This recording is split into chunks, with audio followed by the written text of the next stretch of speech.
Bien, bonjour à toutes et à tous. Bienvenue donc à cette journée, demi-journée consacrée à la grande grammaire du français. Je suis Jean-François Rochard, je travaille à l'Institut français. Je m'occupe de la coopération éducative et linguistique. Et cette journée est organisée par l'Institut français et par Platform France. Ma collègue essayiste tout au fond, Elsa Van de Haar, est là aussi présente. Si vous avez des questions à lui poser, n'hésitez pas à venir vers elle ou vers moi. Donc, juste 2 ou 3 petites informations pratiques avant de donner la parole au directeur de l'Institut français. Vous avez des programmes à l'extérieur, une petite brochure que vous avez peut-être prise. Vous verrez qu'à 15 h, il y a une pause. Il y aura une demi-heure de pause. Il y aura un café qui sera servi de l'autre côté de l'amphithéâtre, enfin de la plateforme ici. Et puis, il y aura aussi en vente la pause, la grammaire, sur cette petite table ici. Il y a une librairie qui a accepté de la mettre en vente pour ceux qui seraient intéressés. Donc voilà, je vous souhaite une bonne demi-journée et je donne la parole à David Béat, le conseiller culturel et directeur de l'Institut, pour quelques mots d'introduction. Merci. Bonjour à tous. Un petit papier. Merci d'être venus aussi nombreux. Donc, je suis effectivement le directeur de l'Institut français NL, qui est donc, on a changé de nom.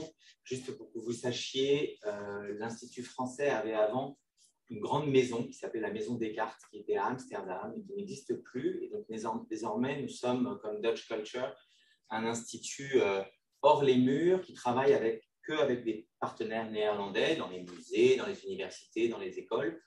Donc voilà, je vous encourage à aller sur institutfrançais.nl pour suivre notre programmation, que ce soit les événements du département que dirige Jean-François, ceux du département culturel et ceux du département de la coopération universitaire et scientifique, puisque donc c'est ces 3 départements que l'Institut coordonne.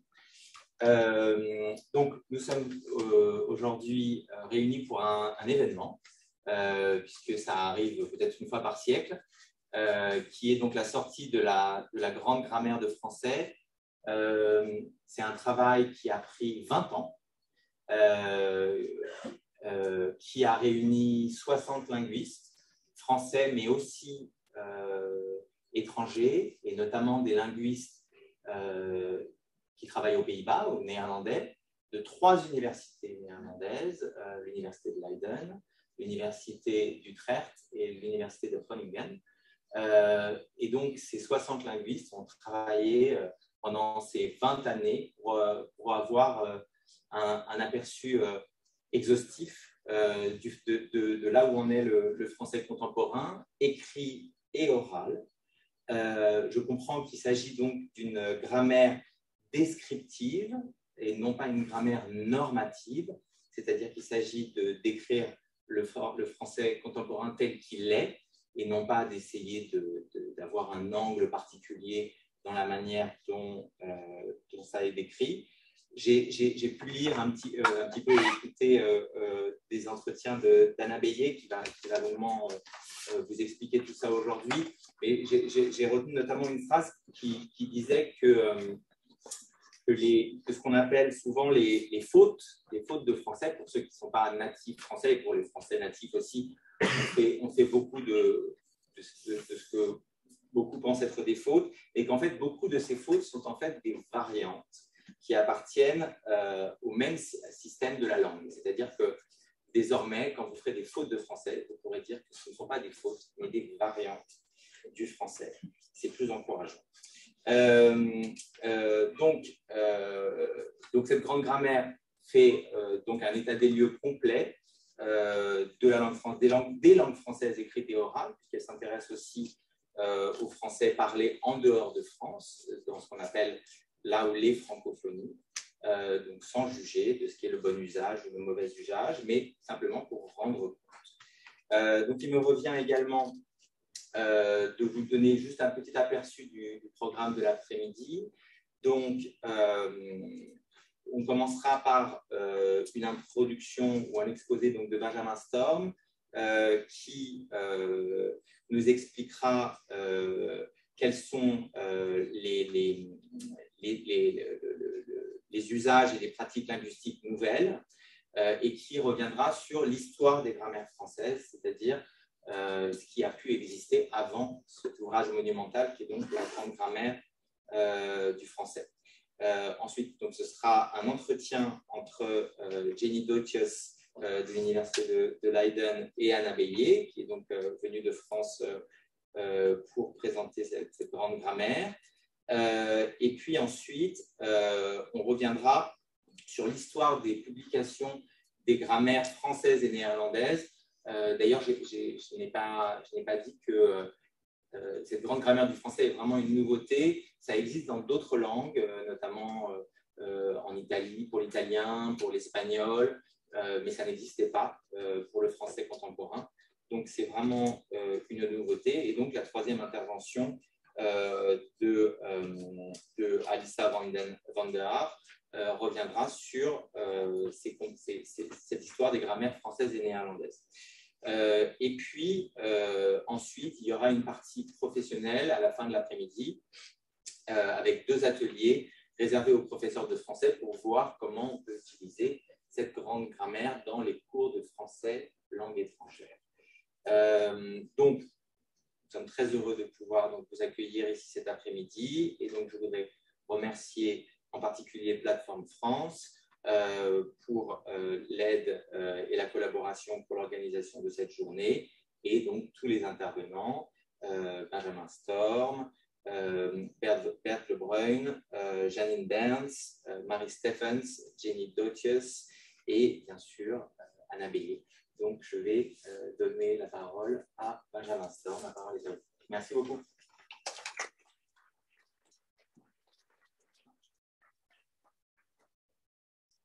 Bonjour à tous et merci d'être venus aussi nombreux pour cette présentation. Alors, on a pensé que ce serait intéressant de resituer la grande grammaire du français dont on va vous parler aujourd'hui dans le contexte historique des grammaires du français, parce que bien sûr, vous en doutez, cette grande grammaire du français n'est pas la première des grammaires qui a été écrite. Là, je vous montre un espèce de panorama de quelques grandes grammaires importantes qui ont été publiées depuis la Renaissance. Et parce que, en fait, c'est globalement à la Renaissance qu'on considère que les grammaires du français arrivent réellement. Alors, quel est le contexte d'apparition de ces grammaires? Pourquoi c'est à ce moment-là, à la Renaissance, qu'on voit apparaître ce genre? Ça se situe en fait dans le contexte plus général de l'affirmation des langues nationales par rapport aux langues antiques qui dominaient jusque-là. Et notamment, bien sûr, le latin. En français, les événements qui sont importants ici, c'est l'ordonnance de Villers-Cotterêts, signée par François Ier, qui établit le français comme la langue qui va être utilisée dans les documents administratifs en remplacement du latin. Alors, un autre élément qui joue un rôle ici, c'est aussi le prestige de la tradition antique qui va fournir des modèles de grammaire, puisque les langues antiques comme le grec et le latin avaient été déjà décrites auparavant, et il y avait toute une tradition d'écriture de grammaire de ces langues-là qui date de l'Antiquité, qui remonte notamment au IIIe siècle avant Jésus-Christ. Et la Renaissance, comme c'est la renaissance de l'Antiquité, c'est aussi ces modèles de grammaire qui vont avoir un rôle très important, comme on va le voir. Un autre élément aussi qui n'est pas à négliger, c'est le prestige qu'avait à ce moment-là le français en Europe, et notamment en Angleterre, en raison de liens historiques entre la France et l'Angleterre, notamment la conquête normande. Et bien sûr, comme vous le savez, j'imagine, les progrès de l'imprimerie qui vont être importants pour diffuser ces grammaires à un grand nombre de gens.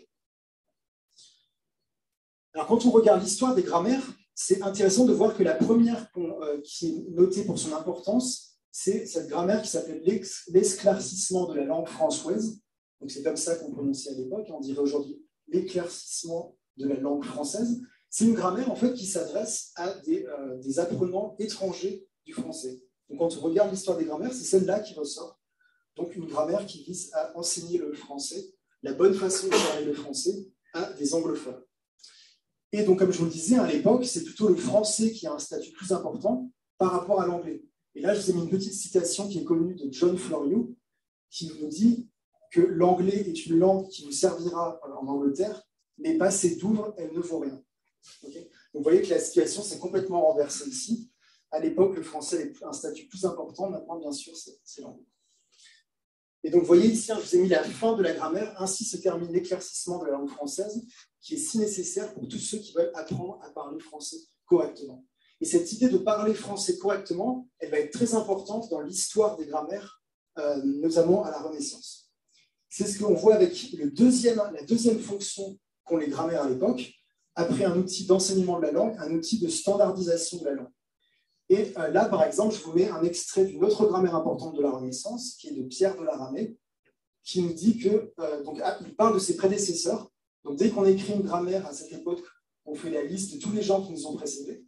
Et là, donc, il nous dit « Je loue et estime chacun de mes prédécesseurs pour leur mérite, parce qu'ils se sont efforcés de nous donner ce pourquoi nous célébrons la grandeur de la langue grecque et latine, c'est-à-dire la loi de bien parler. » Donc, c'est cette idée qu'on retrouvait dans la grammaire précédente, qu'on va décrire la bonne façon de parler la langue, le bon usage.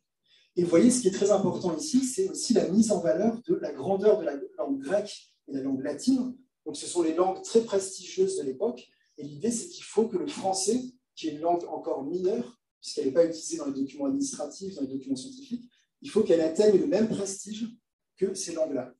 Et bien sûr, si vous avez vu de la littérature française, vous avez vu le même souci d'amener une grandeur à la langue française chez, par exemple, Dubélé, dans son texte « Défense et illustration de la langue française », où on retrouve cette idée qu'il faut que la littérature française atteigne le prestige de la littérature grecque et latine. Maintenant, on va regarder les grammaires qui sont après. Et ce qui est intéressant, c'est de voir qu'il y a un héritage persistant de la Renaissance et de l'Antiquité dans les grammaires qui suivent. Sur deux aspects. D'abord, donc, sur l'objectif, qui est de dicter le bon usage. On l'a vu à la fois dans la grammaire pour apprendre le français langue étrangère et dans l'autre grammaire. Et qu'est-ce que c'est le bon usage? En fait, c'est la façon dont les couches supérieures de la société parlent, et également les grands auteurs. Et ça, on va le retrouver dans tous les siècles qui suivent, même au XXe siècle. En fait, vous avez encore des auteurs qui écrivent des grammaires dans ce but-là. Et un autre point important, c'est un point sur la méthode, c'est que le modèle des grammaires antiques va rester en fait tout le long, comme je vais vous le montrer. Alors, on a des grammaires du bon usage qui poursuivent ces grammaires du bon usage qu'on a vu à la Renaissance. Vous avez par exemple, avant la Révolution, une grammaire qui est très connue, qui est celle de Vaugelas, qui n'est pas une grammaire vraiment très systématique comme on a l'habitude maintenant, mais qui est plutôt une liste de remarques. Pourquoi? C'est parce que ces remarques, en fait, elles étaient lues à la cour, et donc il fallait que ça soit accessible au plus grand monde. Il y avait quelque chose d'un petit peu mondain, en fait, dans cet ouvrage-là. Vous voyez qu'on est toujours dans cette idée du bon usage. Si vous voyez sur la page de garde, remarque sur la langue française, utile à ceux qui veulent bien parler et bien écrire. Et il nous précise dans son introduction ce que ça veut dire bien parler.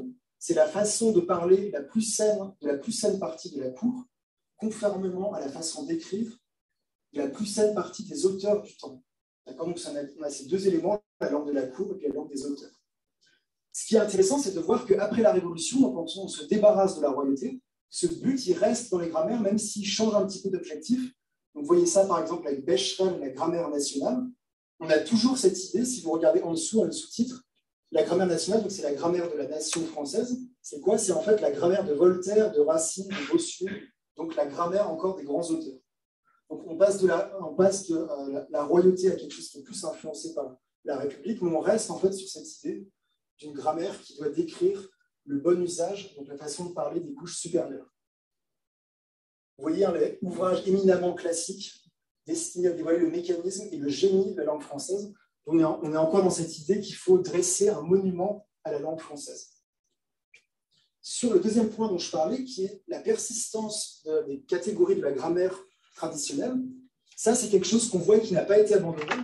Si vous prenez par exemple la grammaire de Port-Royal, dont j'aurai l'occasion de dire quelques mots en plus tout à l'heure, vous voyez donc là, vous avez le sommaire ici. Maintenant, si vous regardez la grande grammaire du français dont on parle aujourd'hui, vous voyez qu'il y a énormément de mots en fait, en commun. Donc là, par exemple, vous voyez qu'on nous parle des prépositions. De la même façon, dans le sommaire de la grande grammaire du français, on a la préposition. Les adverbes, ici, on retrouve les adverbes. Les verbes, on retrouve les verbes. Et ça, vous voyez dans toutes les grammaires, en fait, cette persistance d'une terminologie qui est en fait très ancienne, puisqu'elle date du IIIe siècle avant Jésus-Christ. C'est ce qu'on appelle les parties du discours. Donc, vous avez le nom, le verbe, l'adjectif, la préposition, la conjonction, etc. Et tout ça, ça avait été inventé par les Grecs qui cherchaient à décrire l'emploi de la langue d'Homère, du poète Homère, avec un petit peu le même objectif que les grammairiens de la Renaissance. d'écrire cette langue qu'on considère comme supérieure. Alors, tout ne va pas rester comme ça. Il va y avoir, petit à petit, on va avoir une approche plus scientifique et plus moderne, dont on a parlé tout à l'heure dans l'introduction, qui vise à décrire non pas seulement le français des couches supérieures, mais de façon plus générale les différentes variétés du français. Et donc là, on va changer d'objectif, ça va plus être de prescrire les usages, de dicter les usages, mais ça va être de les décrire, notamment dans leur variété. Et on va aussi un petit peu changer dans la méthode, on va adopter une démarche plus scientifique, plus analytique, et on va utiliser de plus en plus les outils de la linguistique moderne. Alors qu'est-ce que c'est la linguistique? C'est l'approche scientifique de la structure des langues. Donc c'est différent de la grammaire traditionnelle qu'on a vue jusqu'à présent, dans le sens où on n'est pas là pour ériger un monument à la langue française, mais on est là pour la décrire de façon scientifique. Alors en fait, ce souci de décrire, il est en réalité très ancien. Même dans les grammaires de la Renaissance, qui ont l'aspect un petit peu normatif dont je vous parlais, on a quand même une sensibilité à la description. Par exemple, ici, dans cette grammaire de Maigret de 1550, on cherche à décrire aussi l'oral. D'accord ? Donc c'est les grammaires des grands auteurs, mais il y a un intérêt qui est apporté à la façon de prononcer aussi. Cet auteur est très intéressant parce qu'il développe une orthographe qui cherche à être plus proche de la façon de parler. Je vous montre ici un exemple dans l'introduction. Je m'efforcerai de faire cadrer les lettres et l'écriture aux voix et à la prononciation, sans avoir égard aux lois sophistiquées de dérivation et de différence. Ce que ça veut dire, c'est qu'il va essayer d'adopter une graphie qui est plus phonétique et moins étymologisante. Et je vous ai mis quelques exemples ici. Je m'efforcerai de faire cadrer les lettres et l'écriture. Vous voyez que le « et », on n'a plus deux lettres. Donc « et », bien sûr, c'est un seul son, mais ça s'écrit avec deux lettres. Lui, ce qu'il propose, c'est de remplacer ça par une seule lettre qui correspond donc à un son. Et il crée donc cette graphie dans ce but. Ici, prononciation. Quel est le problème ici? C'est qu'en français moderne, on a le même son, mais qui est rendu par deux lettres différentes. Et donc lui, il va uniformiser ça en proposant la même consonne pour marquer le son qui est identique dans ces deux occurrences. Un attachement à la prononciation qu'on retrouve également dans quelque chose que j'ai trouvé très intéressant dans cette grammaire, c'est une tentative de rendre compte de la prosodie de la langue en utilisant les notes de musique. Donc la langue française et les langues en général, il y a une forme de mélodie, on ne parle pas de façon complètement monotone. Et donc là, il essaie de rendre compte de ça avec l'utilisation de notes de musique. Intérêt donc pour l'oral et pas seulement pour l'écrit. Intérêt pour la variation aussi. Donc ça, c'est quelque chose qu'on va voir plus récemment. Donc ce n'est pas aussi ancien que la Renaissance, je pense. Notamment dans cette grammaire de Damourette et Pichon, qui s'appelle « L'essai de grammaire de la langue française, des mots à la pensée », donc écrite au début du XXe siècle. Et alors ici, j'ai vu un exemple que j'ai trouvé très intéressant. C'est que, comme dans les grammaires anciennes, on nommait les grands auteurs. Donc on commence ici avec un exemple de Molière. Mais juste en dessous, en fait, vous avez un exemple de Madame A, le 18 mai 1923. Donc ça, c'est une personne anonyme qu'ils ont dû soit une connaissance, soit quelqu'un qu'ils ont entendu parler. Et ils décrivent ici sa façon de parler, donc, qui est ici le français oral. Et vous voyez qu'on a encore ce souci de rendre compte de la prononciation, puisqu'ici, vous avez la prononciation qui est donnée en dessous, entre crochets ici. Vous voyez un souci de l'observation qui est très intéressant chez ces auteurs et qu'on voit ici dans l'exemple que je vous mets là. Donc là, c'est un jeune homme qui a prononcé ça. Il a reconnu sa voiture, tu sais, le type que sa voiture avait été volée. Donc ça renvoie exactement à ce qui était dit plus tôt, quelque chose qu'on va typiquement considérer comme une faute, et qui, en fait, pour ces auteurs, est considéré comme une variante du français. Donc le type que sa voiture avait été volée, on dirait de façon plus correcte, entre guillemets, le type dont la voiture avait été volée. Et là, vous voyez qu'on décrit dans quel contexte il a entendu ça. Un jeune homme d'environ 25 ans, ayant l'accent parisien et la voix lâchée des plébéiens dans une voiture de la ligne B, Trocadéro, gare de l'Est, le 26 août 1924. Vous voyez un souci du détail et donc de la variation dans la description de la langue. Alors, un autre élément qui va émerger dans ces grammaires qui apparaissent après la Renaissance, c'est l'idée qu'on ne va plus considérer le français comme une langue géniale qui serait complètement différente de toutes les autres, mais qu'en fait, c'est une langue qui prend sa place dans la typologie des langues, dans la variation des langues. Et ça, l'endroit où on le voit de la façon la plus nette, c'est la grammaire générale et raisonnée de Port-Royal de Arnaud et Lancelot, qui est publiée en 1660. Et vous voyez qu'ici, on est complètement dans une autre perspective. Si vous lisez par exemple l'introduction, la grammaire est l'art de parler. Parler, c'est expliquer ses pensées par des signes que les hommes ont inventés à ce dessein, etc. On ne parle plus du tout du français, en fait. On parle à quoi sert la langue en général, et le français, c'est juste une langue parmi d'autres. Et vous voyez ici, par exemple, grammaire générale et raisonnée contenant les fondements de l'art de parler, les raisons de ce qui est commun à toutes les langues et des principales différences qui s'y rencontrent. Et plusieurs remarques nouvelles sur la langue française. Donc la langue française, elle est mentionnée dans le cadre d'une théorie plus générale sur les langues. Alors je vais juste mettre une petite note, c'est que cette grammaire de Port-Royal que je vous cite ici, elle a eu un destin en fait, au-delà de la linguistique française, puisqu'elle a été identifiée par donc un des grands linguistes du XXe siècle, Noam Chomsky, comme un des prédécesseurs majeurs de l'approche linguistique qu'il a proposée, qui s'appelle la grammaire générative. Et une des raisons pour laquelle il a accordé autant d'importance à Port-Royal, c'est cette dimension universaliste dont je vous ai parlé plus tôt. La volonté de décrire donc un ensemble de langues et pas se focaliser sur une seule langue. Alors, il y a d'autres choses qu'on voit apparaître dans cette histoire de grammaire petit à petit. Ça, j'ai trouvé intéressant en parcourant les différentes grammaires de différentes époques. On voit l'apparition petit à petit de ce qu'on appelle les paradigmes ou les tableaux de déclinaison et de conjugaison. Donc, vous voyez ici, dans une grammaire de 1530, celle que je vous ai montrée tout au début, on a quelque chose qui ressemble un petit peu à nos tableaux, mais ce n'est pas présenté de la même façon. Donc, nous, ce dont on a l'habitude, c'est les tableaux, comme ça, vous voyez ici, on vous dit les pronoms je, tu, il, nous, vous, il, présentés comme un croisement de différentes catégories linguistiques, le nombre, singulier, pluriel, la personne, 1, 2, 3. Et ce qui est intéressant, c'est de voir comment ça apparaît petit à petit. Donc, vous voyez, ici, on n'a pas encore cette forme de tableau. Là, ça commence à apparaître, mais on n'a pas encore le tableau, vraiment. C'est écrit avec des phrases. Chez Port-Royal, on voit quelque chose qui ressemble beaucoup à ce qu'on a aujourd'hui. Et donc ça, c'est l'arrivée des outils de la linguistique dans la description des grammaires. D'autres choses qu'on va voir aussi, c'est l'apparition de nouveaux outils descriptifs, par exemple les constituants syntaxiques. Donc ça, c'est quelque chose qui n'existait pas du tout dans la grammaire ancienne, et donc qui n'est pas un héritage de la grammaire antique, mais qui est vraiment une création de la linguistique. L'idée que les mots se regroupent pour former des constituants. Donc, par exemple, le chat de la voisine aime la bonne cuisine. On a des raisons de penser que le chat de la voisine, ça forme un tout.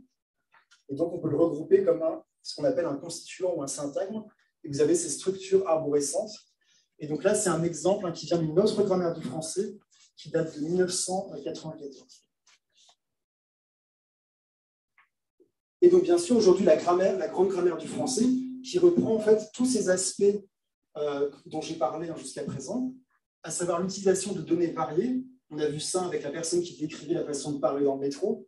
Donc ici, on va avoir un intérêt pour l'écrit, mais aussi pour l'oral, et pour différents styles aussi. Donc là, ici, vous avez la littérature, vous avez les journaux, vous avez les sites internet, des SNS, les réseaux sociaux. Et vous avez tous ces outils qui ont été développés par la linguistique. Je vous ai montré les structures syntaxiques, on les retrouve dans la grande grammaire du français, les paradigmes morphologiques et l'analyse prosodique. Donc, je vous avais montré ça à la Renaissance. On marquait la prosodie avec les notes de musique. Ici, maintenant, on a des outils plus précis pour tracer la prosodie. Et donc, tous ces aspects plus récents sont contenus dans la grande grammaire du français. Voilà, c'est tout ce que j'avais à dire. Et je vous remercie pour votre attention.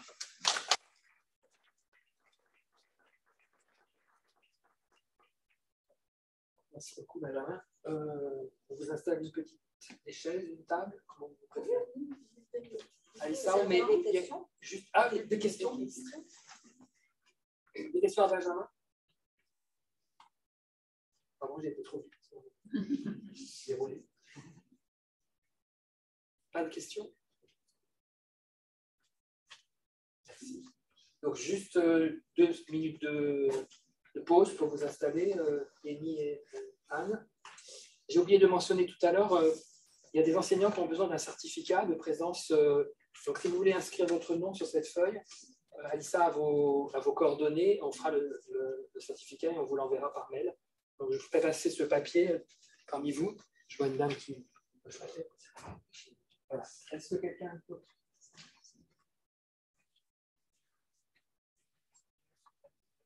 Vous voulez c'est une petite table.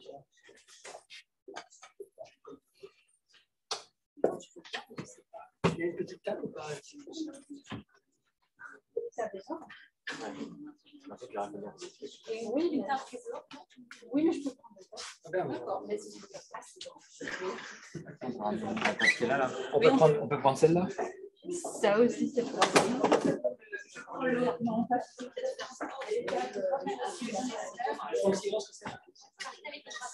on va essayer, parce que là, on en a besoin.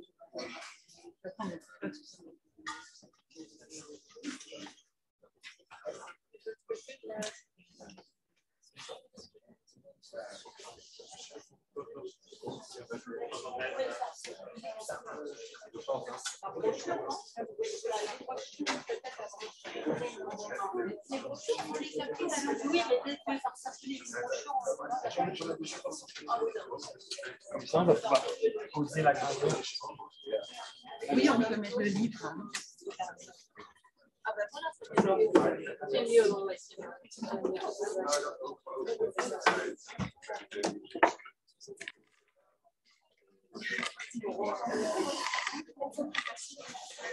Est-ce qu'il reste une brochure? Oui, par là.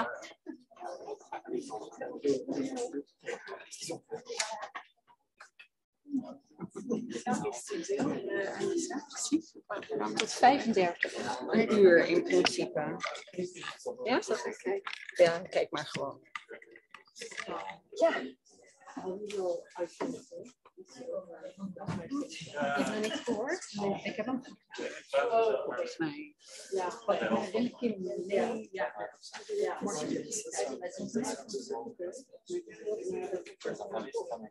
Oh ja, maar dank wel. Ja.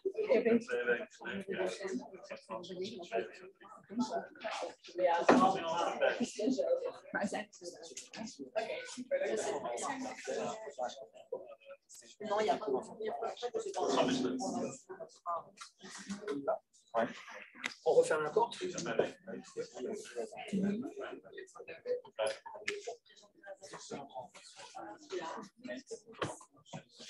On est à peu près dans les... Oui. Ah oui, d'accord. Merci.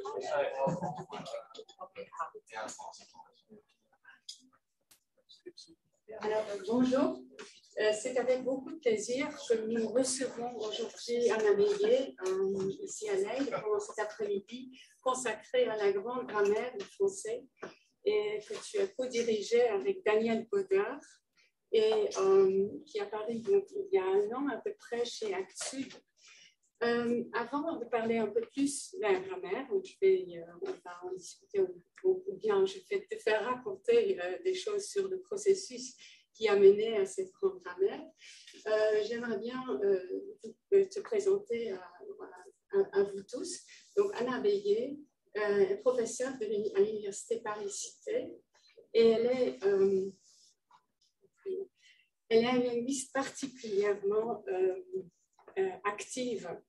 Et parce que quand j'ai relu ton CV et j'ai vu toutes les publications que tu as faites, c'est impressionnant parce que ça a été fait, donc la liste des publications n'a cessé d'accroître pendant ces 20 années ou pendant toute ta carrière.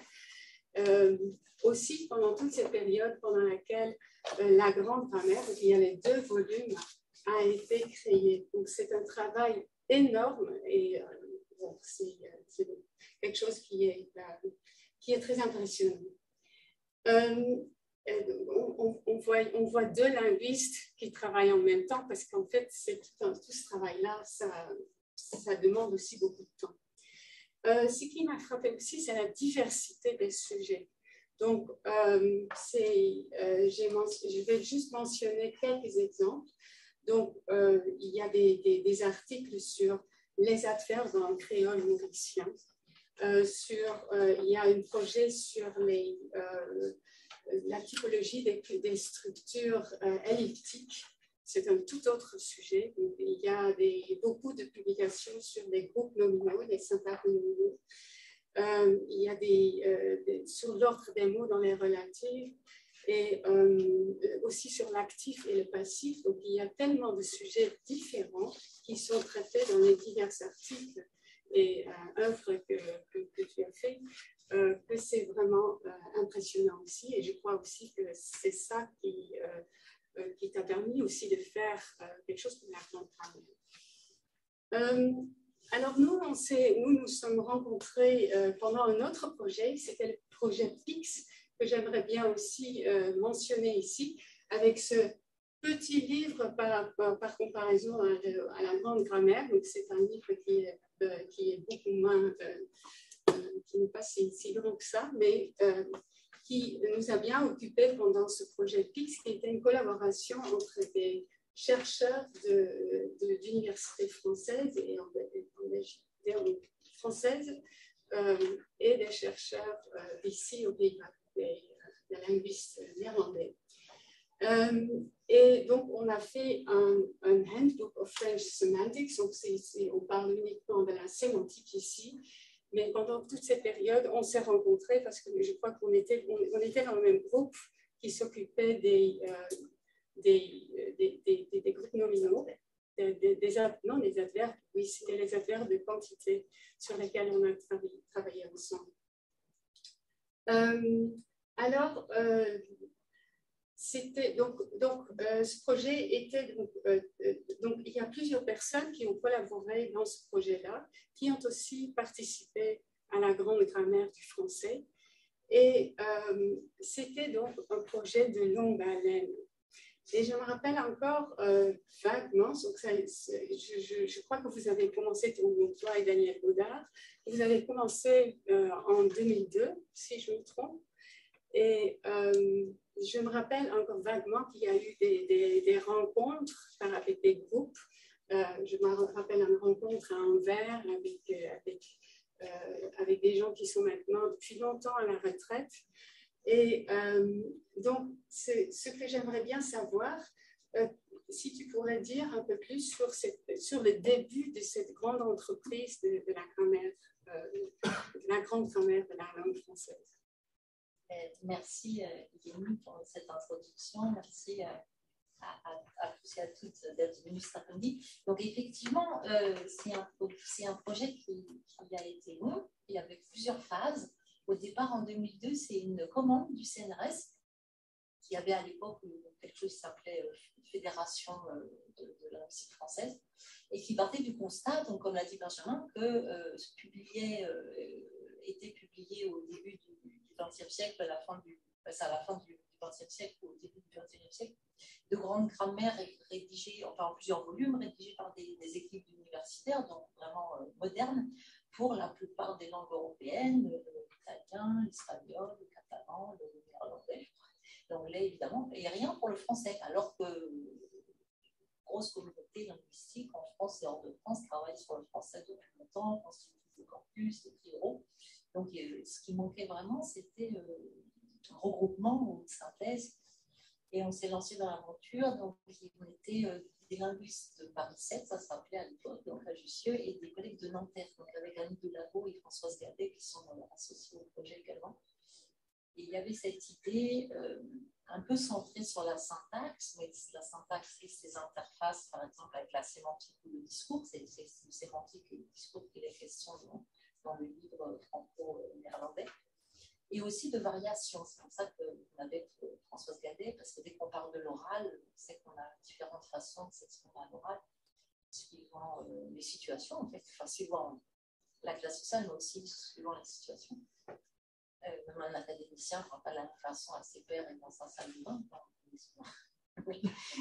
ou dans sa chambre à coucher. Mais donc cette notion de variation était vraiment importante. Et moi, j'avais travaillé un peu sur l'oral, un peu sur des corpus oraux. Moi, je viens d'un linguistique informatique au départ, donc faire des grammaires pour que les ordinateurs comprennent d'abord la langue écrite, le journal Le Monde, et puis après la langue orale, enfin dans sa transcription. Donc, on avait un peu travaillé sur l'oral, mais pas ni d'année ni moi, on avait d'expérience sur la grande variété de français hors de France. Donc, c'est aussi quelque chose qu'on a appris, rassembler toutes ces connaissances qui sont encore plus éparpillées que celles sur le français de France, du français parlé en Belgique, en Suisse, au Luxembourg, au Canada, en Afrique, au Liban, en Nouvelle-Calédonie, enfin voilà, même ce qu'ils avaient de la France, voilà, les Antilles, c'est pas comme le Massif central, c'est ça. Donc, il y avait un manque, il y avait une lacune, et on a commencé par regarder ce qui avait été fait pour les autres langues européennes, comment avaient travaillé les collègues sur l'italien, sur l'espagnol, sur l'anglais. On les a invités, ils nous ont prévenu que c'était au moins 10 ans. Dès le départ, c'était essentiel de faire une tâche collective. On avait prévu de recruter des collègues, mais on voulait d'abord avoir le cahier des charges. Donc, après, ce cahier des charges, c'était français écrit oral, en France et hors de France, utiliser tous les corpus disponibles. Le français français contemporain, justement, on voulait être complémentaire de Grevis. Pour nous, Grevis était bon sur 1850-1950, mais moins au-delà. Donc, on était au début du XXIe siècle, on a dit on fera le dernier demi-siècle, donc on a cette limite de commencer en 1950. Et puis évidemment, au fur et à mesure du projet, on a avancé, parce qu'on a encore des exemples de 2020. Jusqu'en 2020, notamment, c'est 70 ans, notre enfant, et on voit des évolutions. Donc il y avait ça, mais il fallait d'abord se mettre d'accord sur la terminologie, et pas juste la terminologie, comme a dit Benjamin, mais la définition, puisque chacun a sa définition de sujet, de verbe, de préposition. Ce que les gens appellent l'adverbe, c'est différent chez chacun. Est-ce que c'est article ou déterminant? Si c'est déterminant, qu'est-ce qu'on y fait entrer? Donc voilà, ce qu'on appelait les concepts et les notions, c'était important. Donc ça aussi, ça nous a pris plusieurs années, définir ce que c'est qu'une phrase, qu'on soit bien tous d'accord sur ce qu'on appelait phrase. Il y avait des phrases à l'oral, donc c'est pas majuscule et point. Il y a des phrases subordonnées, parce que pour nous, c'est proposition, puisqu'on accorde beaucoup d'importance à la sémantique. Proposition, c'est comme en logique, un contenu qui peut être vrai ou faux. Donc, c'est le contenu d'une phrase déclarative, voilà, il peut ou peut pas. Mais donc, du coup, proposition, c'est pris. Donc, on ne va pas parler de proposition coordonnée subordonnée, on va parler de phrases coordonnées subordonnées. D'ailleurs, elles ont la même structure que les phrases indépendantes. Où on accorde beaucoup d'importance à la prosodie. Donc, on a des groupes intonatifs et accentuels. Et du coup, groupe, c'est pris pour la prosodie. Donc, pour la syntaxe, on va parler de syntagme. Ça fait un peu plus peur au grand public, mais c'est pour dire, attention, c'est groupe syntaxique, c'est pas groupe prosodique, etc., etc. Donc, prédicat, voilà, Grevis l'utilise comme une fonction, voilà, sujet prédicat. Puisque verbe, c'est une catégorie, c'est pas une fonction, donc c'est pas pour que ce soit homogène. Mais prédicat, c'est une notion sémantique. Voilà, un prédicat qui a des arguments. Donc, voilà, il faut trouver en linguistique. D'inspiration générative, on a cette fonction tête qui va bien, comme c'est sujet. Mais voilà, on essaie d'avoir des termes qui ne soient pas trop ambivalents, et d'avoir une définition aussi univoque que possible. On n'a pas toujours pu réussir, mais enfin, on essaye de spécialiser les termes. Donc, il y avait le choix des termes et des définitions à la terme. Ensuite, il y avait faire la table des matières. Donc, on s'est mis d'accord sur 20 grands chapitres, le nom, le verbe, la phrase. On a des chapitres plus sémantiques, comme la quantification ou la négation. On a un chapitre sur la forme sonore des énoncés. On a un chapitre sur la ponctuation, c'est une grammaire de la ponctuation. Et une fois qu'on avait ces 20 grands chapitres, il y avait ce qu'on y mettait. Voilà, est-ce que l'adjectif épithète est dans le chapitre sur le nom et le groupe nominal? Non, il est dans le chapitre adjectif et le groupe adjectival. Enfin, mais un syntagme adjectival, il faut des renvois. Enfin, ouais, avec cette idée de répartir la matière. Et à peu près. Et ensuite, on a cherché donc des spécialistes de chacun de ces domaines. Et des fois, il fallait aller chercher loin. Puisque pour la ponctuation, par exemple, on avait pensé à Jacques Anitz, qui était un Nanterre, qui était très le spécialiste, mais il est décédé. Donc, heureusement, on a trouvé Véronique Grande-Dallet, mais elle est au Brésil. Donc, voilà, on n'hésitait pas à aller chercher loin. Ou les classes de verbes aussi, à Jean-Pierre Koenig, qui a fait un travail formidable, d'abord sur les classes sémantiques du verbe, et suivant le type d'interprétation du verbe, on a déjà des bons indices où on peut deviner sa construction ou son ensemble de constructions. Lui, il est à Buffalo. Voilà. Donc, on a eu quelques réunions, mais pas beaucoup. Parce que, on n'avait pas le Zoom, mais on avait le courrier électronique, heureusement. Et ensuite, une fois qu'on avait sélectionné tous ces auteurs, dont effectivement Lénie de Dieu-Sissi, Henriette de Spa à Utrecht, Brigitte Kampersmann et Covette à Groningen, parce qu'on savait que les meilleurs spécialistes pour le temps, l'aspect, la négation, la quantification, c'était aux Pays-Bas. Heureusement qu'ils nous ont dit oui, parce qu'ils auraient pu dire non, c'était quand même. Enfin, personne ne savait un peu dans quelle aventure on se lançait, mais enfin voilà, on soupçonnait que ce serait une grande aventure. Donc on a fait ce qu'on appelait des synopsis, c'est-à-dire une espèce d'abrégé, enfin de version très succincte de la matière, des principales références. On voulait fournir une bibliographie à jour et succincte et accessible pour les étudiants. Donc il y avait tout ce travail. Donc se mettre d'accord sur la synopsis, il y avait pas mal d'allers-retours parce qu'il y avait des malentendus, il y a des auteurs qui mettaient des exemples antérieurs à 1950, donc ça n'allait pas, ou il y en a qui ne suivaient pas tout à fait la terminologie, ou se remettaient derrière la terminologie. Donc avec notre définition de sujet, voilà, il est arrivé un train, c'est il le sujet, c'est pas un train, voilà. Et on n'a pas un sujet entre guillemets, un sujet réel, voilà, sujet c'est sujet, c'est l'accord sujet-verbe, c'est l'inversion est-il arrivé. On a des critères plus formels. Donc, il y avait pas mal d'allers-retours. Et ensuite, a commencé le travail de rédaction. Et voilà, qui a pris du temps.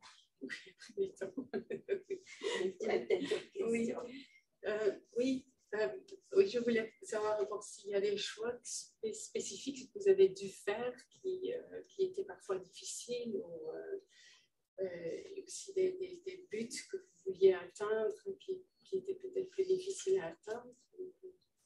Il y avait ce choix donc d'une limite chronologique, 1950, mais pas de limite géographique. Vraiment, on voulait renseigner les usages, tous les usages du français tel qu'il se parle et qu'il s'écrit en France et hors de France, puisqu'il y a quand même plus de francophones en dehors de l'Hexagone. Et donc, on voulait vraiment utiliser tous les corpus disponibles. On a essayé, voilà, tous ceux qu'on avait sous la main, et de faire la synthèse de tout ce qu'ils savaient, de tout ce qu'on avait publié. Donc, c'était assez ambitieux. Et ça supposait pas mal de dialogue avec les auteurs. Donc, on avait recruté des spécialistes du français parlé qui avaient fait des corpus de français parlé assez tôt, à Aix-en-Provence, par exemple, donc Paul Capot, René Sablot, donc Françoise Gazet, bien sûr. Et quand ils écrivaient sur un certain sujet, il fallait compléter, parce que voilà, leur démo, c'est pas seulement à l'oral, il fallait compléter avec aussi des exemples écrits. Les exemples écrits, c'était pas seulement la littérature, il y en avait qui c'était des auteurs qui ont utilisé, mais il fallait aussi des écrits de journaux qui peuvent être différents, ou du texte de loi, enfin voilà, autant des choses aussi variées qu'on pouvait. Et assez rapidement, on a utilisé Internet, donc tous les écrits sur Internet, avec cette particularité des réseaux sociaux, des SMS. On a pu avoir accès à des corpus de SMS qui doivent être désanonymisés. Donc, il y avait deux campagnes en France et en Belgique données au SMS pour la science. Donc, on avait accès à ces messages qui normalement sont privés. Et là aussi, il y a toute l'affaire de ponctuation, de syntaxe, de vocabulaire. On a intégré tout ça, les émoticônes. Donc, il y avait l'idée d'avoir vraiment des usages aussi variés que possible et de les décrire ensemble. Donc, il n'y a pas un chapitre sur le français de Belgique ou un chapitre sur le français à l'oral. Non, c'est dans le chapitre sur la négation, on explique le système de la négation avec et sans nœud en Amérique du Nord, aussi bien qu'à Paris et aussi bien à l'écrit qu'à l'oral, dans différents types d'oral. On parle du subjonctif, c'est le subjonctif dans tous ses usages. Donc, on mettait tout ça ensemble. Mais ça ne veut pas dire qu'on mettait tous les usages sur le même plan. Donc, c'était ça aussi la difficulté, c'est que la norme est très importante. Enfin voilà, dans toutes les langues, il y a de la variation, donc à la fois sociale et régionale. Donc, ce qu'on appelle registre, si on dit voiture, c'est assez ordinaire. Si on dit automobile, c'est un peu désuet. Quand on dit bagnole, c'est plus familier. Puis caisse, c'est encore plus familier. Ce qu'on appelle, ce que les non-linguistes appellent niveau de langue, les linguistes appellent ça registre, on ne hiérarchise pas, on ne va pas dire l'un est mieux que l'autre. Voilà, on a ces différents registres. Donc, dans la grande grammaire, on parle surtout de formel, informel, pour ne pas avoir trop de variété. Et puis, on a cette variation. Et ça, normalement, vous avez tous accès à plusieurs registres suivant les situations. Par contre, vous n'avez pas forcément accès à plusieurs dialectes, c'est-à-dire la variation régionale, là, peut être plus opaque. Si on n'est pas allé au Québec, on ne sait pas que le char et le bazou, c'est la voiture et la voiture. Mais on voulait renseigner ça aussi. Et donc, on a repris en fait de la grande grammaire de l'anglais, de la Cambridge Grammar English Language, un système de notation qui apparaît en bleu, donc un peu discrète, mais qui est vraiment essentiel. C'est-à-dire qu'on a ce pourcentage qui dit attention, il y a de la variation. Donc, ça veut dire que c'est des usages qui ne sont pas communs, qui ne sont pas ordinaires, qui risquent de ne pas être compris immédiatement. Donc, c'est tout ce qui est régional. Voilà, char au sens de voiture, enfin, on fait pas, c'est pas un dictionnaire, mais les mots grammaticaux, comme la préposition en Belgique, c'est courant, ça veut dire juste là, jusqu'ici. Mais on met un pourcentage, c'est comme 70 et 90. Voilà, si vous n'êtes pas en Suisse ou en Belgique ou au Congo, ce n'est pas votre message, donc on met un pourcentage. Associé ou non à une région, parce que souvent c'est dans plusieurs régions. Et puis, quand c'est stigmatisé par la norme, quand c'est le livre que j'ai besoin et pas le livre dont j'ai besoin, donc quand il y a un coût social, si vous voulez, vous serez puni si vous employez cette forme dans un examen ou dans un entretien d'embauche. Voilà, quand c'est clairement condamné par la norme, parce que la norme n'est pas toujours très claire, mais voilà, quand il y a une norme à peu près claire qui condamne cet emploi, on met un point d'exclamation initial pour dire attention, c'est stigmatisé. Donc, l'usage non standard, enfin qui enfreint la norme, est noté en tant que tel pour que les gens s'y retrouvent, surtout les apprenants étrangers qui risquent de ne pas savoir que c'est mal vu. Et là, ils pourront entendre aussi bien le livre dont j'ai besoin et le livre que j'ai besoin, ils entendront les deux, assurément, mais il y en a un qui sera mal vu qui sera vu d'une certaine manière. Ça pourra être aussi vu comme tout, mais voilà. Donc, on explique ça et on le note, et ça, c'était important. Et quand il s'agit d'autres régions ou d'autres pays, de savoir si il pleut dessus, voilà, là par exemple au Québec où il y a cette particule interrogative, savoir si elle est ou non stigmatisée, voilà, il faut demander. Donc c'était un travail supplémentaire d'essayer d'intégrer aussi les normes exogènes. Donc c'était important de ne pas mettre sur le même plan toutes ces données hétérogènes, mais quand même de les faire entrer dans la grammaire, parce que c'était une vraie question. Voilà, est-ce qu'il y a un français écrit, un français oral? Est-ce qu'il y a plusieurs français? Est-ce que le français, c'est toujours une question, est-ce que le français du Québec, c'est le même que le français de France? Et globalement, la réponse est oui, c'est-à-dire qu'on tout rentre dans la même grammaire, et le fait de ne pas mettre ne à l'oral, au Québec comme en France, voilà, à Paris, c'est 15% de ne dans les phrases négatives, en conversation ordinaire. Au Québec, c'est moins de 1%, mais c'est qu'on voit que c'est la même tendance, voilà, avec des degrés différents d'évolution. En aller, je vais venir plutôt que je viendrai, il est devenu majoritaire en France, 70% à peu près, des cas où on veut employer le futur, et il est aussi majoritaire en Amérique du Nord, mais en Amérique du Nord, c'est plutôt le facteur conditionnement est plutôt la polarité, c'est je vais venir, mais je ne viendrai pas. Voilà, donc le futur simple persiste quand c'est une phrase négative. Donc évidemment, il y a beaucoup moins de phrases négatives que de phrases positives, parce qu'il faut avoir une bonne raison d'employer le négatif. Donc on essaye d'expliquer des facteurs qui peuvent différencier, mais globalement, on voit la même évolution. Donc pour l'instant, en tout cas, c'est encore la même langue, la même grammaire, même si le vocabulaire ou l'accent peut faire en sorte qu'on peut avoir des fois de nuances. Merci beaucoup pour cette réponse claire et intéressante. Pour faire publier une grammaire tellement grande comme la grande grammaire, comment fait-on? Parce que je pense aussi que le trajet pour trouver un éditeur a été assez long. Et puis, Actes Sud, quand j'ai regardé leur site, on ne pense pas tout de suite à des grammaires, ou plutôt on pense à la littérature. Donc, oui, est-ce que tu pourrais dire un peu plus là-dessus? Oui, parce qu'on a eu pas mal de discussions entre nous à ce sujet. Donc, il y avait l'option de tout mettre sur un site en accès libre, mais en fait, c'est dommage parce qu'une grammaire, il y en a une tous les 100 ans, c'est patrimonial, on a envie qu'elle soit dans les bibliothèques, il peut y avoir un attachement, on a sa grammaire comme on a son dictionnaire, donc c'est dommage que ce soit pas un livre. Après, en tant que linguiste, on a l'habitude des éditeurs universitaires, du style CNRS Édition, Newton, et ça non plus, on ne voulait pas parce que ça va être des ouvrages qui seront mal diffusés, qui ne seront pas dans les librairies, qui seront onéreux. Voilà, c'est pas. On voulait toucher le public le plus large possible. Donc, aussi bien les collègues que les étudiants, que les enseignants de français, les journalistes, les traducteurs, tous ceux qui s'intéressent à la langue, en fait. Et en France, beaucoup de gens s'intéressent à la langue. Donc, on avait contacté au début Bayard, qui était intéressé, c'était la Bible de la langue française, la future Bible de la langue française. Et puis, ils ont été rachetés. Enfin, la personne avec qui on avait le contact était partie. Donc, après, on a contacté Robert et Alain était intéressé, mais il voulait, voilà, on voit plus, réfléchir un peu. Et Actes Sud avait deux particularités. Ils avaient publié la grammaire de Champollion, donc c'était une bonne référence, avec de la couleur, parce qu'en plus, on voulait qu'il y ait de la couleur et c'est coûteux pour les étudiants.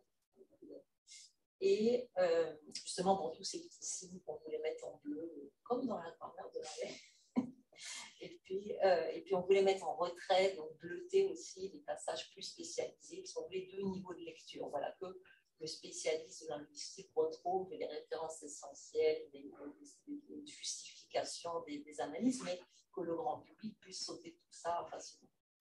Et Actes Sud était intéressé parce qu'ils avaient racheté des éditions de l'Imprimerie nationale, donc ils voulaient développer, ils devaient faire un nouveau guide typographique, et ils voulaient développer voilà, ce qui concernait la langue.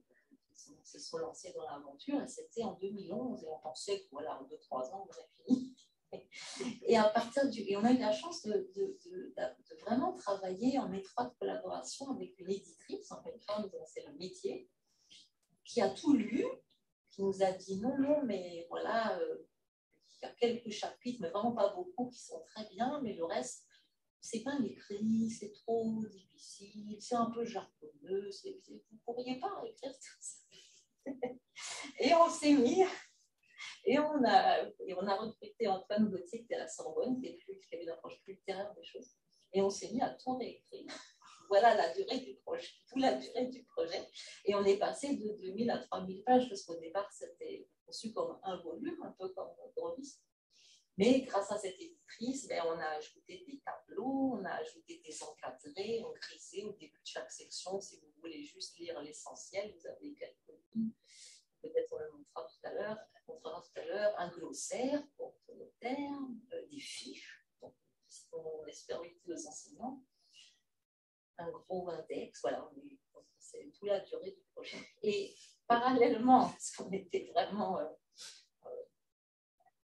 on prenait au sérieux l'oral, donc parallèlement au livre, qui déjà était un peu original, complexe comme maquette, on avait un site, c'est-à-dire la version numérique, qu'on va vous montrer aussi, c'est pas simplement un e-book, enfin, c'est pas juste le PDF du livre, c'est un site où vous pouvez naviguer avec beaucoup de renvois, cliquer sur les liens des sources, des exemples pour avoir leurs sources, ou des termes pour avoir leur définition dans le glossaire, mais vous pouvez aussi entendre des exemples oraux. Donc, on a fait tout ce travail d'aller chercher dans les corpus oraux les petits extraits qu'on citait pour avoir le son original.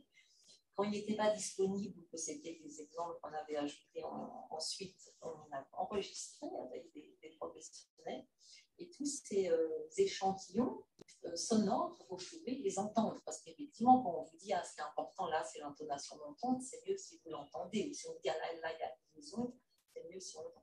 Donc, c'est une grammaire parlante, dans les deux sens du terme, normalement, qui doit vous parler de votre usage ordinaire ou des usages que vous entendez autour de vous.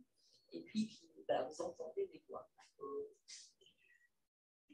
Et ce que je trouve aussi très spécial, c'est qu'il s'agit vraiment d'un travail de linguiste qui a quand même un succès. Donc, d'une part, j'aimerais bien savoir un peu plus sur le nombre de copies vendues, parce que j'ai l'impression qu'il y a quand même beaucoup de gens qui s'y intéressent, qu'il y a aussi beaucoup de présentations que vous donnez pour l'instant, comme ici, par exemple, aux Pays-Bas. Et puis, j'aimerais bien savoir d'où vient ce succès, à ton avis. Alors, je ne sais pas si on peut encore parler de succès, parce que l'idée d'Actes Sud aussi, c'est que c'est un livre de fond qui allait se vendre sur la durée. Voilà, donc, on a vendu plusieurs milliers d'exemplaires, ce qui est quand même bonne grammaire, mais on n'a pas les chiffres les plus récents non plus. Moi, je connais les chiffres de 2021.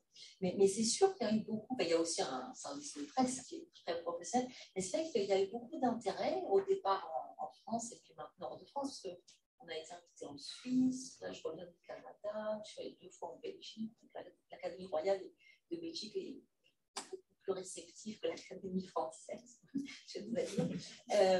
Non, donc on a été contente de l'intérêt et surtout, effectivement, des questions des journalistes ou l'intérêt des journaux ou des radios n'était pas tout à fait celui qu'on pensait. Enfin, voilà, nous, on pensait qu'on faisait notre travail de linguiste, donc on décrit, on ne prescrit pas, voilà, on n'est pas des puristes, ce n'est pas notre rôle.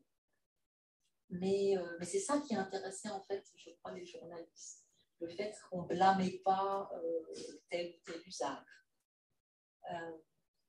On ne parlait pas de faute.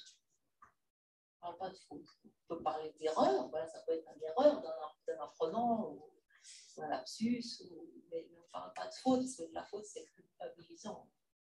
C'est un peu, voilà, depuis le temps qu'on vous dit que vous êtes neuf, quand vous ne mettez pas neuf, vraiment. Vous êtes coupable. Alors non, nous on explique que le système de la négation a évolué en français, c'était voilà, d'origine latine, et puis c'est accompagné de ces autres mots comme pas, rien, jamais, qui n'étaient pas négatifs à l'origine, qui le sont devenus. Dans le système actuel, le est plus négatif. Le plus souvent, enfin, d'abord, on n'en voit pas beaucoup, mais en plus, le plus souvent, il est quand même expécitif. Voilà, je crains qu'il ne vienne avant qu'il ne parte, il n'a pas de sens négatif. Il est resté négatif avec 3 verbes, voilà, je peux, je n'ose, mais sinon, voilà, c'est pas, c'est rien, c'est personne qui suffit à faire la négation. Donc, ne aurait pu disparaître, il est quand même peu présent à l'oral. Mais effectivement, il reste comme un marqueur de prestige, mais après ça, je fais érotique de bien parler, voilà, un rôle social, un rôle de marqueur social, c'est pas le même rôle. Donc ce discours-là sur la langue, c'est assez nouveau, surtout en France ou à Paris. Ce n'est pas le discours qu'on entend d'habitude dans les médias sur le déclin du français ou la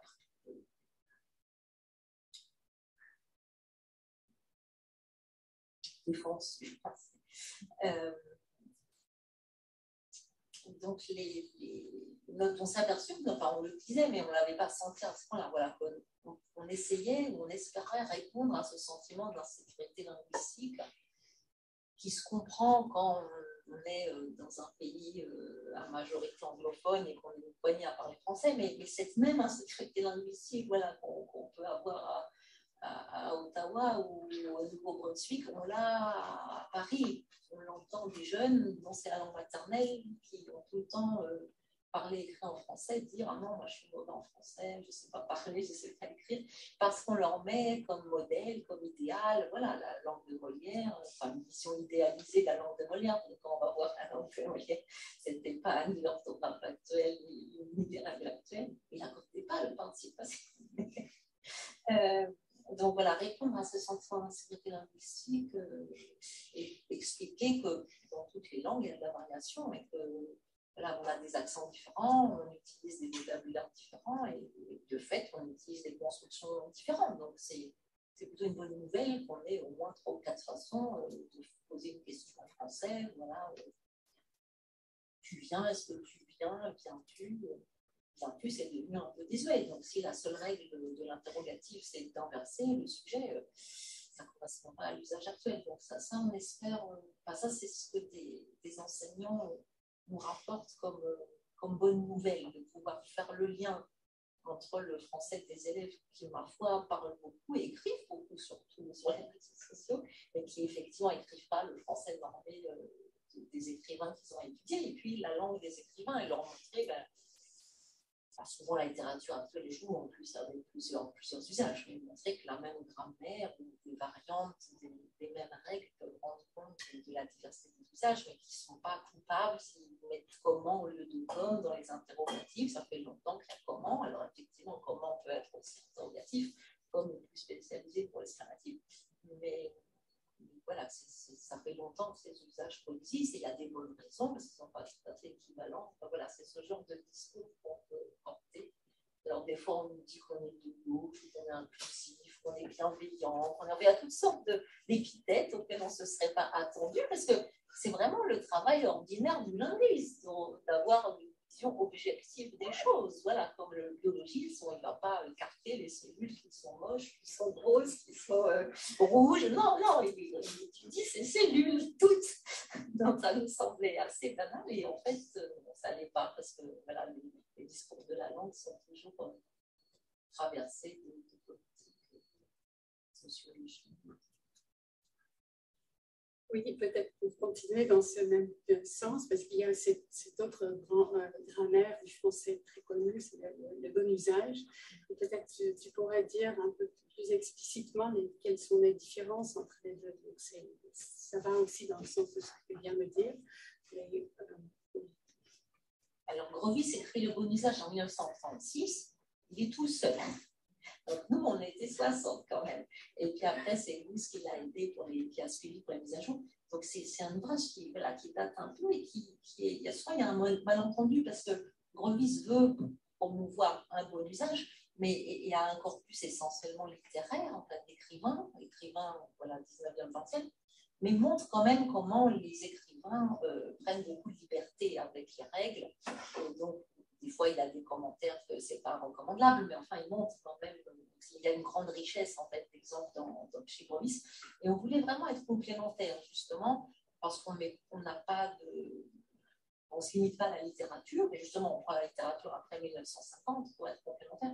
Mais la littérature n'est pas l'essentiel de notre corpus. On a beaucoup d'écrivains, mais aussi bien des historiens, des philosophes, voilà, les radios, les télévisions, les journaux, etc.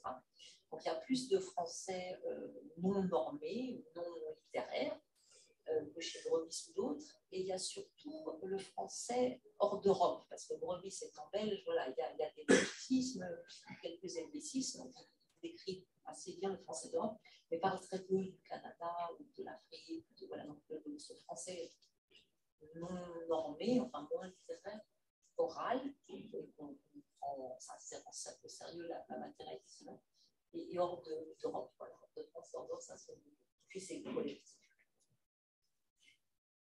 D'accord. Nous sommes ici aujourd'hui avec beaucoup de profs de français et peut-être aussi, j'espère, des futurs profs de français, parce qu'il y a aussi beaucoup d'étudiants, j'en vois même qui font la formation pour devenir prof de français. Qu'est-ce que les profs de français pourraient faire avec cette grammaire dans leur cours? Alors, s'ils ont le courage de se plonger dans le grand, mais en même temps, vous pouvez juste le consulter. Voilà, certains nous disent qu'ils consultent juste pour regarder l'accord du participe passé ou le pluriel des noms composés, ou est-ce que l'abréviation de monsieur, c'est M.OMR. Donc, il y a les deux, mais il y en a une qui est standard et pas l'autre. Mais l'idée, c'est d'abord de faire en milieu francophone, de faire le lien avec la langue des élèves, de ne pas dire aux élèves, non, oublie la langue que tu parles et tu vas apprendre une nouvelle langue qui est la langue de l'école. Non, faire le lien entre l'usage ordinaire et puis la version plus normée de l'école. Mais aussi, on a vraiment conçu à destination des enseignants tous ces outils, tous ces tableaux, tous les pronoms, tous les mots interrogatifs, avec à chaque fois leurs propriétés, leurs exemples, tous les mots exclamatifs. On a beaucoup de tableaux de construction, mais aussi de mots, enfin, je sais pas, toutes ces classes d'adverbes. On a 14 classes d'adverbes, c'est assez parlant pour dire l'adverbe de temps, en fait, non. Maintenant, c'est de la localisation temporelle, souvent c'est de la fréquence, longtemps c'est de la durée. Voilà, ça commence 3 sous-classes.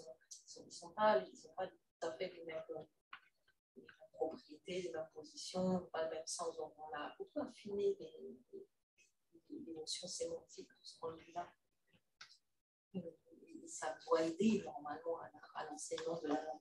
On a ces tableaux, on a ces filtres, on a ces encadrés. Oui, normalement, on a pas mal d'outils pour les enseignants. Et il y a aussi la version en ligne. Donc peut-être on peut regarder ensemble. En principe, on devrait pouvoir toucher l'écran et ça devrait fonctionner. On va voir si c'est le cas. Ça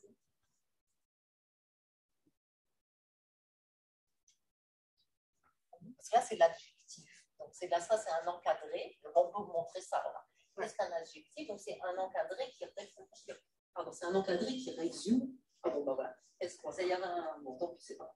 Donc ça, c'est l'introduction. Qu'est-ce que le français? Donc, le français est parlé sur les 5 continents. Qu'on s'en réjouisse ou qu'on le regrette, la langue présente des usages multiples qui varient en fonction des aires géographiques des locuteurs, mais aussi pour un même locuteur ou une même locutrice en fonction des situations. Ça, c'est assez nouveau. C'est assez banal pour un linguiste, mais c'est assez nouveau. Alors, après. Voilà, du point de vue du linguiste, le large éventail de situations de francophonie apparaît comme une richesse. Voilà, des fois, le français est langue officielle ou pas, mais il y a des pays où il n'est pas langue officielle comme l'Algérie, qui est assez parlé, d'autres où les langues officielles moins. Voilà. Le français, voilà, le ou les français. Le français, comme les autres langues, se manifeste dans des formes diverses qu'on présente par terme de variation. Donc, les langues changent dans le temps, c'est la variation diachronique, elles sont morcelles dans l'espace, c'est la variation régionale, mais c'est tout en fonction de l'usage des groupes sociaux, c'est la variation sociale. Et alors, dans cette. Quels sont les deux? Ça met du temps. Ah, ça va être temps.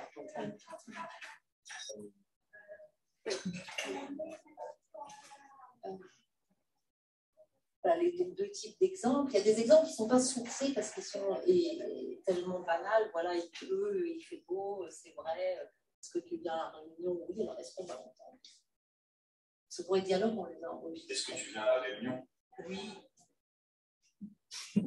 Bah, c'est un exemple. Est-ce que c'était vraiment mal vu chez des grammairiens traditionnels jusqu'au début du XXe siècle? Il ne faut pas dire est-ce que. Donc, est-ce que c'est bien implanté, mais c'était mal vu.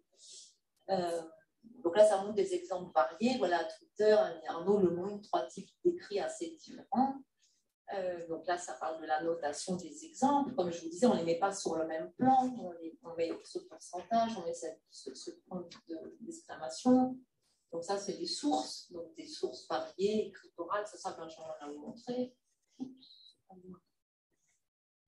Voilà, on montre il y a une certaine relation entre la langue, les usages de la langue dessinée et les usages sur les SMS ou des réseaux sociaux. Et voilà, par exemple, des corpus qu'on a utilisés, corpus oraux. Le CRFP, c'est un corpus équilibré, corpus de référence du français parlé, qui a été enregistré à la fin du XXe siècle dans différentes villes de France, dans des situations différentes d'oral, privé ou public, avec des âges et des groupes sociaux différents. Enfin, c'est assez équilibré. Et on utilise des échantillons pour illustrer des constructions, des usages. Donc, le premier, c'est Belfort, et ça, c'est privé. Mais bon, je me retrouve ailleurs. Je dirais ici au sein de la bibliothèque. Donc là, c'est pour illustrer ce qu'on appelle les disfluences, parce que l'oral, c'est la transcription fidèle de l'oral. Donc, elle est orthographique, elle est lisible, elle est construite. Mais voilà, ce qui nous intéresse, c'est bon, cette particule de discours, et puis ce je. Aussi une autre particule de discours, je veux vous dire, voilà, c'est ce qu'on appelle les disfluences, donc ce qui est typique de l'oral. Et là, c'est Bordeaux. Le judo, c'est quelque chose que vous avez démarré très jeune. Ouais, je commençais à 7 ans. 7 ans et 8 ans. Entre 7 et 8 ans, je suis 8 ans, genre. Ce qui nous intéresse ici, c'est la construction 8 ans je devais avoir, parce que normalement, le complément direct est après le verbe. Mais à l'oral, dans des contextes en fait, de focalisation, parce que là, il répond à la question à quel âge vous aviez, on peut antéposer le complément, ce n'est pas n'importe quel complément, souvent c'est le complément quantifié comme temps, enfin pas référentiel, et c'est quasiment toujours avec un sujet pronominal. Donc on a des choses comme voilà, 30 € ça m'a coûté, 3 heures j'ai attendu, Alexandre s'appelle, là c'est 8 ans, je peux dire. Mais c'était bien d'avoir on explique à chaque fois un peu le contexte. Donc ça, c'est des exemples. Peut-être les fiches et les...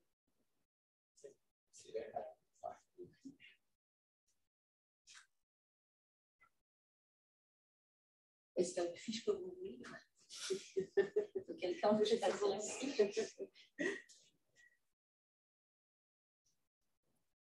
Beaucoup. Ah, Beaucoup. La version.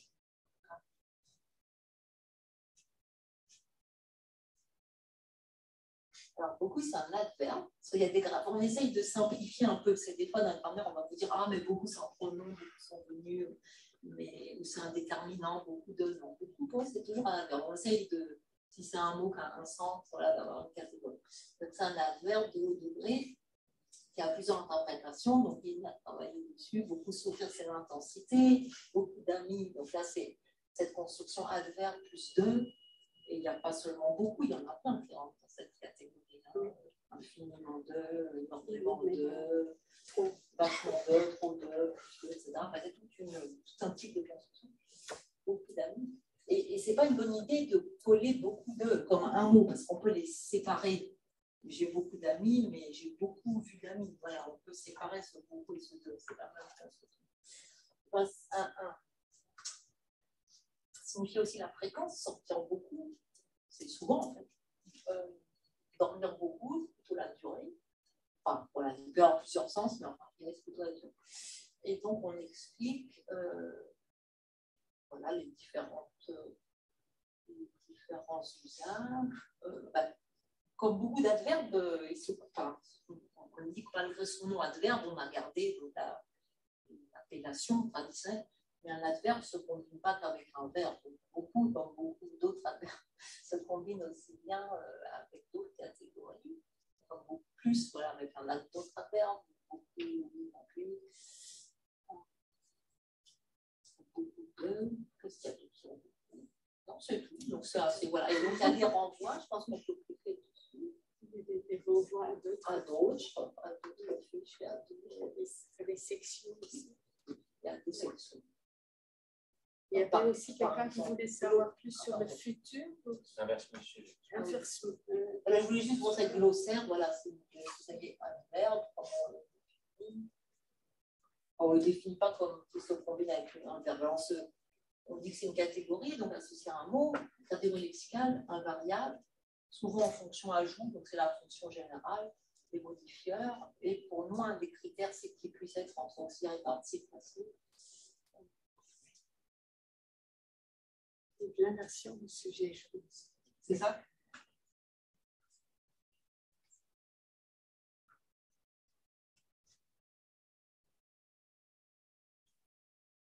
Donc, c'est souvent sur des mots grammaticaux, les fiches, mais effectivement, il y a quelques fiches sur l'accord, sur les phénomènes.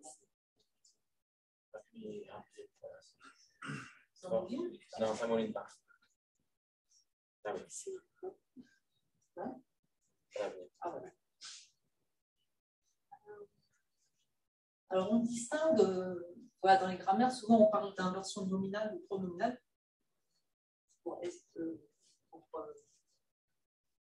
Quand on parlera Paul, donc c'est inversion nominale, enfin un sujet nominal, et courtel, c'est un sujet pronominal, donc on parle de sujet suffixé, parce que ça n'a vraiment pas les mêmes propriétés, mais on peut avoir les deux à la fois, Paul pour-il, et dans Paul pour-il, Paul c'est le sujet, donc il n'y a pas d'inversion, donc c'est trop fort de dire que c'est une inversion, donc on parle de sujet suffixé, il y a peut-être des constructions particulières dans ce sujet suffixé. Ce n'est pas les mêmes que celles du sujet nominal inversé.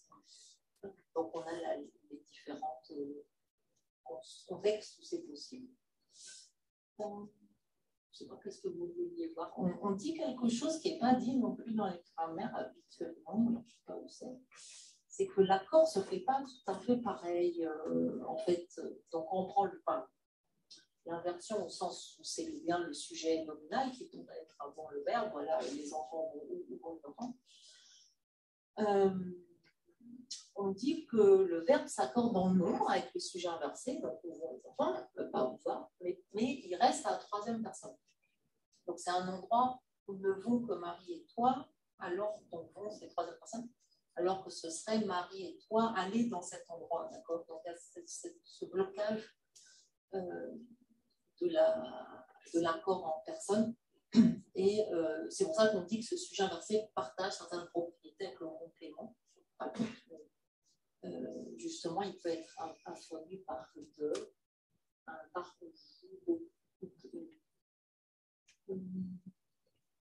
voilà, un parc où ne joue plus d'enfants, on ne pourrait pas dire plus d'enfants ne jouent dans ce parc, ce serait bizarre. Vous pouvez modifier par deux.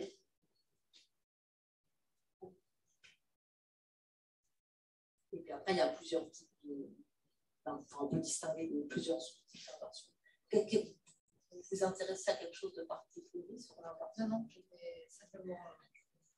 Voilà, donc on ne parle pas d'inversion complexe, parce que comme là c'est une subjectation, on dit que c'est compatible avec un sujet préverbal. On peut avoir 3 cas, on a 2 cas. On essaye de simplifier, on ne peut pas de rationaliser. Moi, j'aimerais savoir comment on peut accéder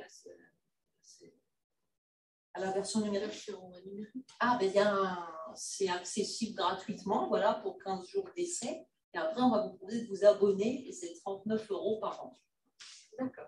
Donc, 3 € par mois. Un peu transporter les pavés, on peut juste. Oui, c'est pratique. Oui, c'est vrai. Oui. Alors après, par exemple, les sources. C'est moins lourd. Oui. Vous n'avez pas besoin de voir l'index. Donc, il y a la source des exemples littéraires, et puis la source des corpus. Les autres, non littéraires. Moi, j'aurais une question sur. On parlait tout à l'heure de question un peu politique, polémique, mais la manière dont vous avez traité la question du genre. Ah! Si vous voulez en parler un petit peu. Le genre Parce que, évidemment, pendant les 20 ans où vous avez travaillé, la question du genre s'est invitée beaucoup dans les débats. Mais alors, non seulement la question du. Parce que le français est un peu particulier par rapport à cette question du genre. Et alors, évidemment, récemment, il y a eu tous les débats autour de l'IEL, etc. Alors, comme on est très à jour, on inclut, on mentionne l'écriture implicite. Donc, c'est dans la partie qui traite de la ponctuation de mots. Comment, voilà, on a des signes de ponctuation à l'intérieur du mot. Donc, on a des exemples avec les parenthèses. Par exemple, c'est quelques écrivains qui utilisaient, je ne sais pas, si tu te sens seul avec eux entre parenthèses. Et on a quelques exemples sur les réseaux sociaux avec le point. Mais le point, oui, je pense que tu vois là. L'usage de parenthèse semble gêner personne, donc on ne met pas d'annotation. L'usage du point, voilà, c'est quand même senti comme militant, c'est pas recommandé pour certains usages pour les textes officiels en France. Donc là, on met un signe %, ce ne sera pas accepté par tout le monde. C'est pareil pour YEL, donc on surveillait l'évolution pour savoir si on l'intégrait ou pas, et puis c'est dans le dictionnaire, ce dictionnaire en ligne, et c'est dans certains romans. Donc on l'a intégré, mais on le met avec un pourcentage en disant que c'est un usage militant, a priori, pour désigner des personnes non binaires. Mais on a un exemple aussi où c'est simplement un pluriel. YEL se retrouvait tous les deux. C'est simplement un couple masculin-féminin avec un accord masculin. C'est les usages qu'on en trouve. Alors, pour le genre, ça va? Oui, ça. Oui, alors, c'est censé poser la question aussi. Parce qu'il y a ce débat, dans quelle mesure le genre grammatical correspond, on disait le sexe de la personne. Mais maintenant, on dit le genre social. Donc, on parle de genre social et pas de sexe, parce que quand c'est la façon dont la personne se présente, et pas forcément comme sa biologie. Donc, on distingue, ah oui, genre, c'est vraiment, il y a genre grammatical, genre social, il y a genre textuel aussi. Donc, il y a vraiment trois. Là, on n'a pas pu éviter qu'il y avait 3 sens de genre assez différents. Donc, on dit qu'il y a 2 genres en français, grammatical, masculin et féminin. Donc, on élimine cette histoire de neutre qui existait en latin, qui n'existe plus. Donc, pour nous, ce, c'est eux, le pronom, c'est masculin, parce qu'il peut avoir un antécédent de genre varié, mais c'est important, c'est pas ça important. Donc, ce, il n'y a pas de neutre. Donc, ce genre concerne les noms, les pronoms, les déterminants, les adjectifs. Et on dit, alors, je sais pas si on a le temps.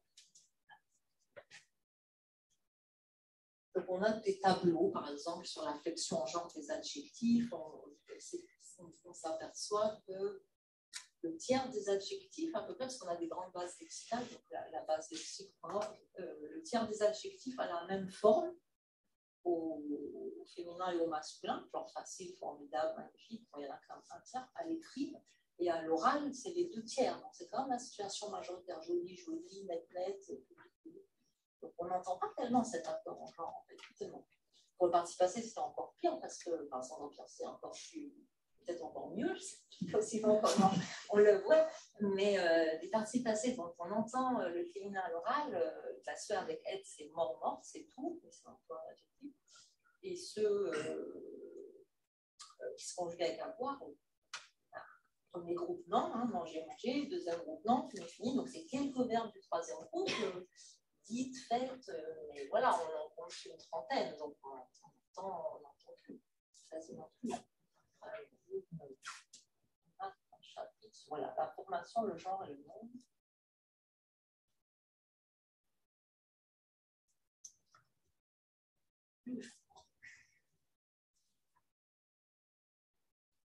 Donc voilà, il y a le genre, le masculin comme genre par défaut, le genre comme propriété lexicale des noms, est-ce qu'on peut deviner pour les noms communs, le genre des noms dérivés, on peut deviner le genre avec le suffixe par exemple, les noms en général sont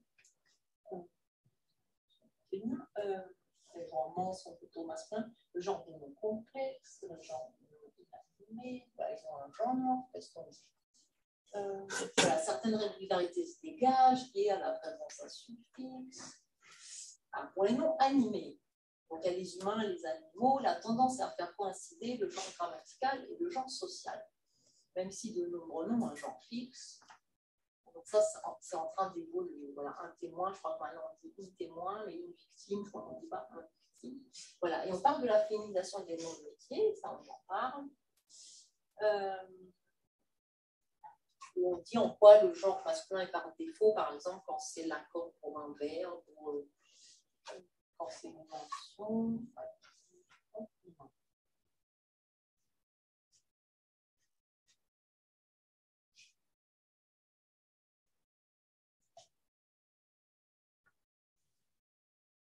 Mais en fait, la variation en genre, le fait pour le même nom de pouvoir être féminin ou masculin, c'est très rare pour les noms non humains, mais c'est fréquent, c'est la situation la plus fréquente pour les noms humains.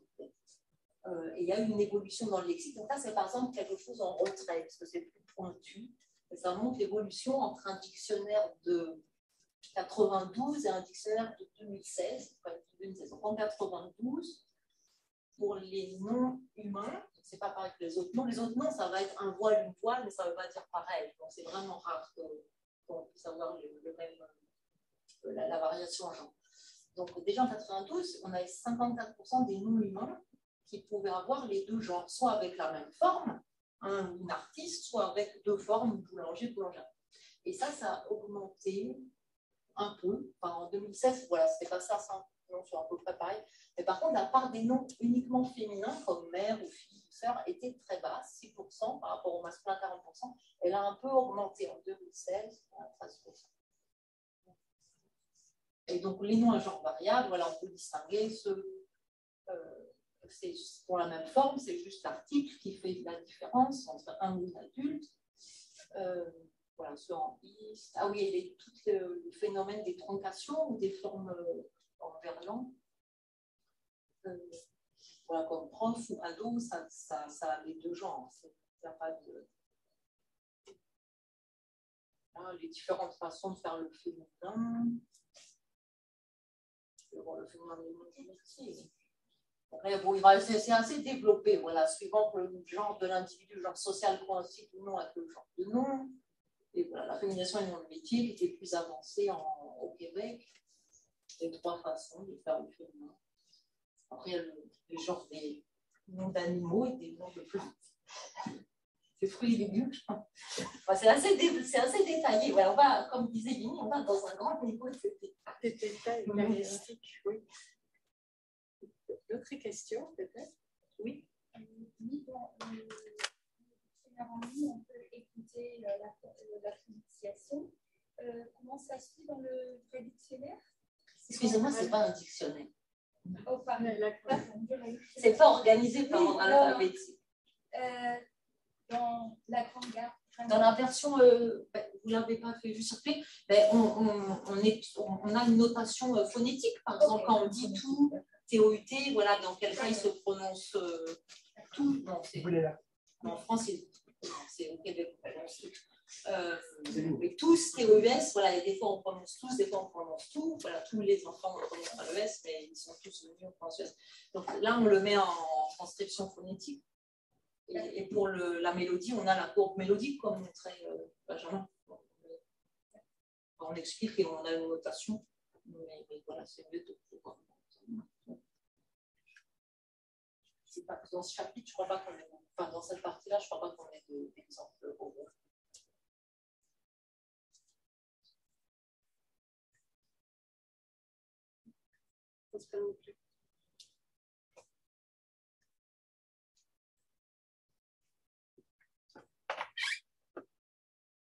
Ces noms composés, suivant leurs composants, on peut prédire leur genre. Ceux qui ont une base nominale, en général, gardent le genre de leur base nominale. Comme petit pois, ben, c'est masculin comme pois, et comme gros. Et après, voilà, ceux qui sont nom plus nom, ben, c'est comme le premier nom. Voilà, les noms de préposition, verbe plus nom, voilà, c'est plutôt masculin, avant-garde. Il y a des régularités, mais il faut aller dans le détail. Il y a encore une question de Blas. Une petite question, une grande question. Avez-vous des regrets? Y a-t-il des choses que vous pourriez faire autrement si vous avez la possibilité de le refaire? Et on n'a pas eu de collaborateur d'Afrique, en fait. Donc, on a une spécialiste du Congo, mais c'est ça, mais donc on a des données sur le Congo. On a quelques données de différents pays d'Afrique qui sont par exemple dans PFC ou qui étaient dans les thèses, mais c'était un travail moins approfondi qu'ailleurs. Voilà, moi, je connais un peu l'océan Indien, on a une collègue qui.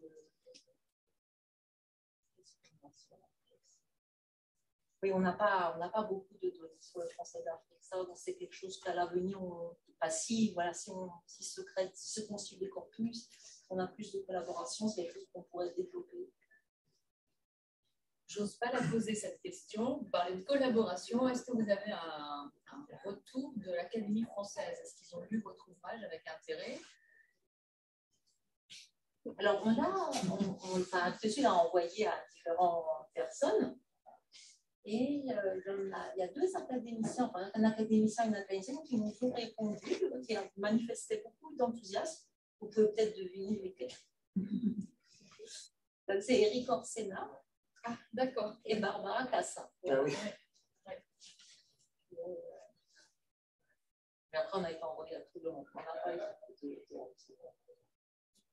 Et que disait Eric Orsena? Ah, il était enthousiaste, il trouvait que c'était magnifique, merveilleux. Et... Ah, d'accord. Donc, il a un petit peu ouvert la porte. Oui. Barbara Cassin nous a demandé d'écrire quelque chose pour la cité de Villers-Cotterêts, dont ce sera inauguré bientôt. Je crois que c'est un peu repoussé. Donc, la grande grammaire figurera dans les ouvrages là-bas, ou mentionné dans le catalogue. Enfin, je ne sais plus sous quelle forme, mais on sera présente à la cité de la France. Très bien, donc vous entrez vraiment dans l'histoire. Voilà, on entre dans le patrimoine. Bravo. D'autres questions encore? Sinon, il y a une question. Merci. Les académiciens belges, voilà, eux étaient plus nombreux et plus réceptifs. Et on parle de nous sur le site de l'Académie royale de Belgique, que je vous incite à regarder. Oui, d'accord, merci. Je n'y manquerai pas, vous le citiez effectivement. Et donc, ça veut dire que comment est-ce que vous analysez cette étape-là? D'abord, la Belgique, c'est le pays des grammaires. Hein. Breville, c'est belge. La grande grammaire du XXe siècle. Et puis, cette académie de langue et littérature de Belgique est constituée moitié d'écrivains, moitié de linguistes. Donc, c'est vraiment des professionnels de la langue qui s'intéressent très, enfin, personnellement, en question de langue. D'accord, merci. Bien, merci beaucoup Anne et Yanni pour cette présentation. On peut continuer la conversation si vous le voulez pendant le café. Là, il y a une pause d'une demi-heure. Un café vous est servi de l'autre côté. Pendant ce temps-là, Anissa va vous montrer aussi quelques exemplaires de grammaire qui sont ici à la bibliothèque, mais il est interdit de revenir avec son café et son thé dans la salle parce que ce sont des exemplaires assez rares. Donc, on va rester ici dans le petit vestibule. Et puis, pour ceux qui veulent l'acheter, ça s'appelle assez nouveau, elle est en vente ici. Le libraire est là. Le libraire est là avec quelques exemplaires, ou bien vous pouvez effectivement vous connecter sur le site. Et puis, dans une demi-heure, on reprendra pour les ateliers professionnels pour les enseignants de français. Voilà, merci beaucoup. Merci.